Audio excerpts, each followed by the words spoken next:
World Lead moments ago, President Trump called North Korea, quote, a real threat to the world. This is, of course, in response to Pyongyang's latest provocations as the USS Carl Vinson is now finally steaming toward the Korean Peninsula. The communist regime said over the weekend that it is ready to sink that aircraft carrier with, quote, a single strike. Also, yet another American citizen has been detained for unknown reasons by North Korea. Let's bring in CNN correspondent Will Ripley, who is the only American TV journalist reporting from inside North Korea. And Will, there are now 3 Americans in North Korean custody. Do we know what happened to the latest detainee?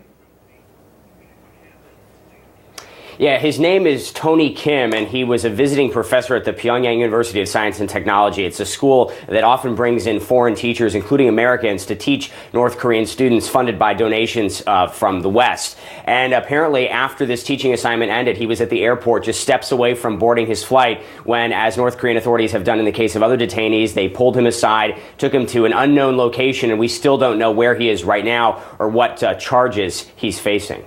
Now, the U.S. ambassador to the United Nations, Nikki Haley, said today that North Korea is using U.S. citizens who have been taken hostage or detained as bargaining chips. What can be done to get these Americans out of North Korea?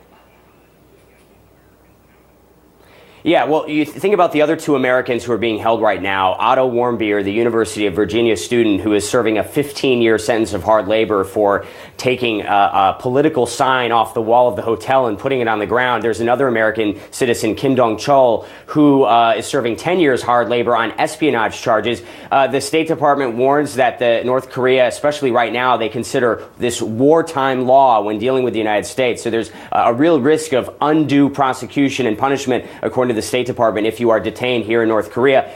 In past cases of detainees, I remember when I interviewed Kenneth Bae, Matthew Miller, and Jeffrey Fowle, the Americans who were held here in 2014, President Obama sent James Clapper in a secret mission to retrieve Kenneth Bae and Matthew Miller. The North Koreans released Jeffrey Fowle shortly after our interview. But the difference between now and then is the level of tension and this wartime law. You also remember back in 2009 when it was Laura Ling and Yoona Lee, it was actually former President Clinton who came on a humanitarian mission, meeting with the late leader Kim Jong-il to secure their release. So we'll have to see what the Trump administration plans to do. And Will, it's Tuesday where you are in North Korea, yet another important national holiday, the 85th anniversary of the foundation of its army. We know that the Kim Jong-un regime, as with prior regimes, likes to celebrate holidays with displays or tests of military might or nuclear weaponry. What are we expecting this time?